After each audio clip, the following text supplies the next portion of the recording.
Welcome back, everyone, to another story time with, yes, me, your host, Patrick King. Today we're going to be reading a book that's a little more advanced for the age group that these videos are targeted towards. But these stories that I'm about to read are entertaining and awesome nonetheless.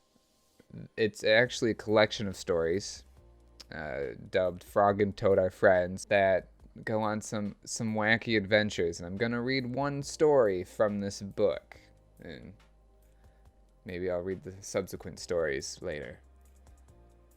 But Frog and Toad are friends, and we're gonna be reading Spring. Spring. Frog ran up the path to Toad's house. He knocked on the front door. There was no answer.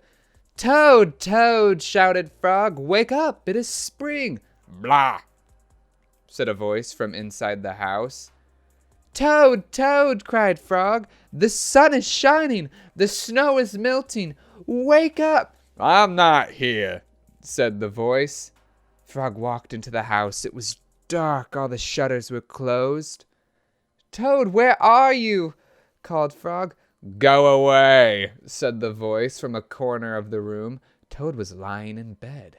He had pulled all the covers over his head. Frog pushed Toad out of bed. He pushed him out of the house and onto the front porch. Toad blinked in the bright sun.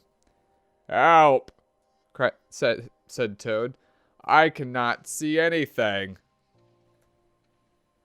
"Don't be silly," said Frog. "What you see is the clear, warm light of April, and it means that we can begin a whole new year together, Toad." "Think of it," said Frog. "We will skip through the meadows and run through the woods and swim in the river. In the evenings, we'll sit right here on this front porch and count the stars." "You can count them, Frog," said Toad. "I'll be too tired. I'm going back to bed." Toad went back into the house. He got into the bed and pulled the covers over his head again. "But Toad," cried Frog, "you will miss all the fun." "Listen, Frog," said Toad. "How long have I been asleep?" "You have been asleep since November," said Frog. "Well then," said Toad, "a little more sleep will not hurt me." "Come back again." "Come back again and wake me up at about past May. Good night, Frog." "But Toad," said Frog, "I'll be lonely until then." Toad did not answer. He had fallen asleep. Frog looked at Toad's calendar. The November page was still on top. Frog tore off the November page. He tore off the December page, and the January page, the February page, and the March page. He came to the April page.